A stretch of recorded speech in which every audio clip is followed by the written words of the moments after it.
네, 오늘은 지난 시간에 심혈관계에서 우리가 심장의 근육은 결국 수축과 이완을 통해서 혈액을 우리 몸으로 폐로 이렇게 보내는 기능을 하는데, 이 심장의 수축은 결국 정기적인 신호, 동반결절과 방실결절이라는 부분에서 정기적인 신호가 생성이 돼서 탈분극이 일어나고 결국 심장이 수축 이완을 할 수가 있다라고 했었는데, 그 심장의 수축과 이완을 하는 과정에서 나타나는 정기적인 신호를 파형으로 나타내는 심전도에 대해서 간략하게 한번 공부해 보겠습니다.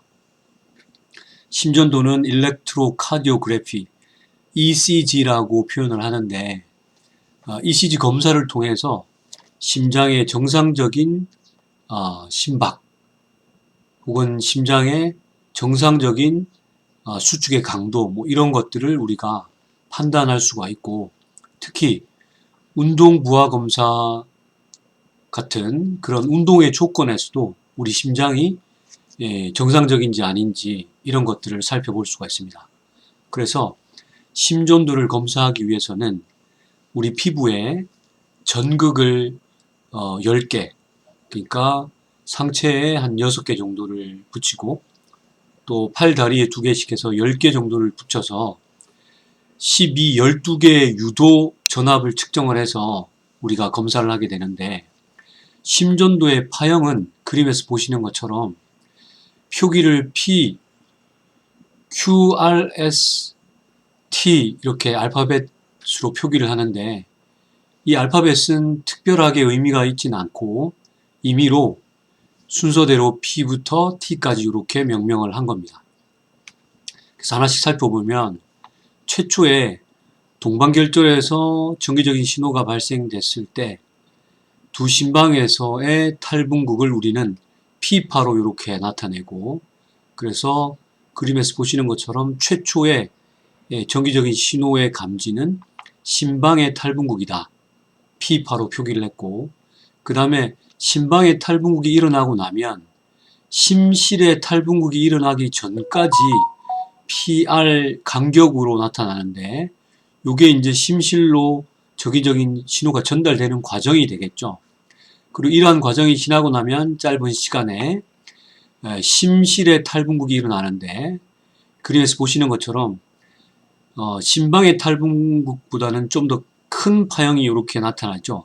그래서 심실의 탈분극은 QRS로 이렇게 나타내는데, 조금 더 강한 수축을 낼 수가 있다라고 우리가 이해할 수 있겠죠.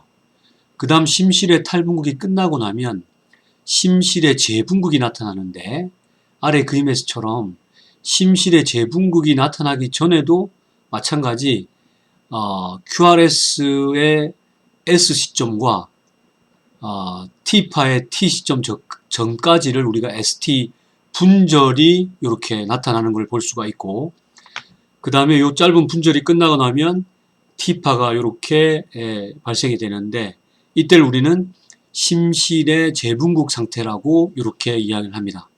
그래서 심실의 탈분극과 재분극을 다 같이 표기를 하면 QRST가 되겠죠.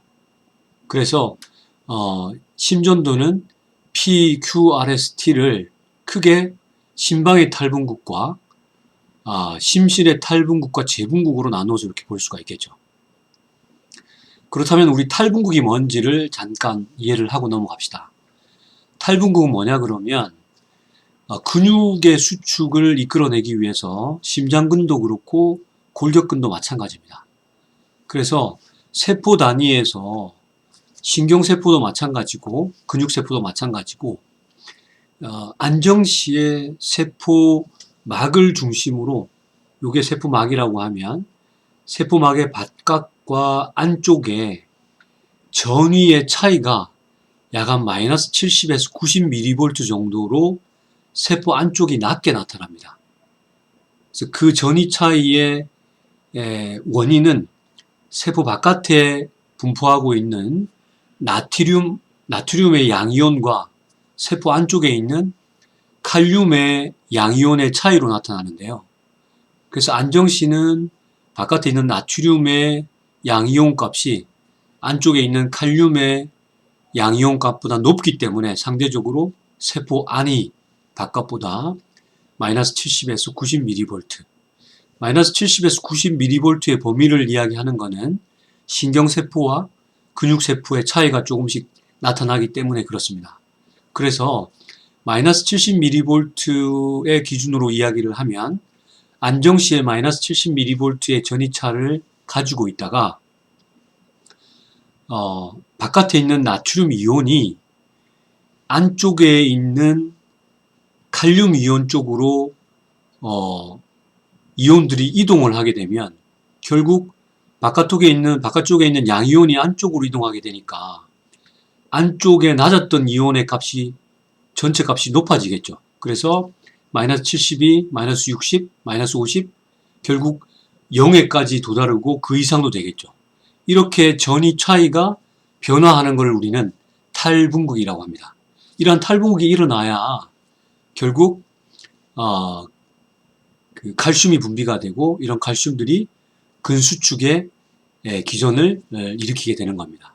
그래서 심장으로 이야기하면 심방의 탈분극과 심실의 탈분극과 심실의 재분극은 결국 세포 단위의 세포막을 주변 그 기준으로 바깥에 있는 나트륨과 칼륨의 이동이다. 그렇게 생각하면 되고, 탈분극은 나트륨이 안으로 들어가서 전이 차이가 점점 좁혀지는 것이고 마이너스 70에서 줄어드는 게 되겠죠. 그 다음에 그림에서 보시는 것처럼 이 재분극이라고 하는 것은 좁아졌던 이온의 전이 차이가 다시 칼륨이 바깥으로 나가면서 다시 마이너스 70으로 바뀌어가는 과정을 우리는 재분극이라고 합니다. 그래서 탈분극의 의미는 심근의 수축을 위해서 세포 단위의 전이 차이가 안정막 전이의 마이너스 70을 양의 값으로 바뀌어가고 다시 또 원상태로 마이너스 70 가까이 변화되는 그러한 과정을 우리는 탈분극과 재분극이라고 이해하면 되겠습니다.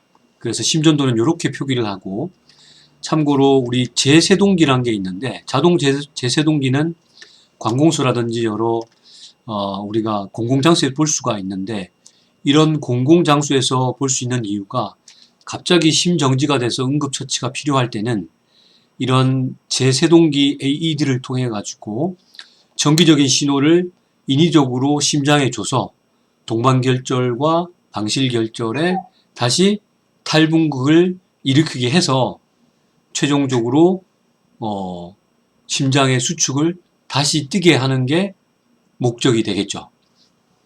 자, 그래서 오늘 심장의 수축, 심박에 대한 정상적인 그러한 신호를 정기적인 신호를 분석해서 검사하는 심전도에 대해서 간략하게 한번 살펴봤습니다.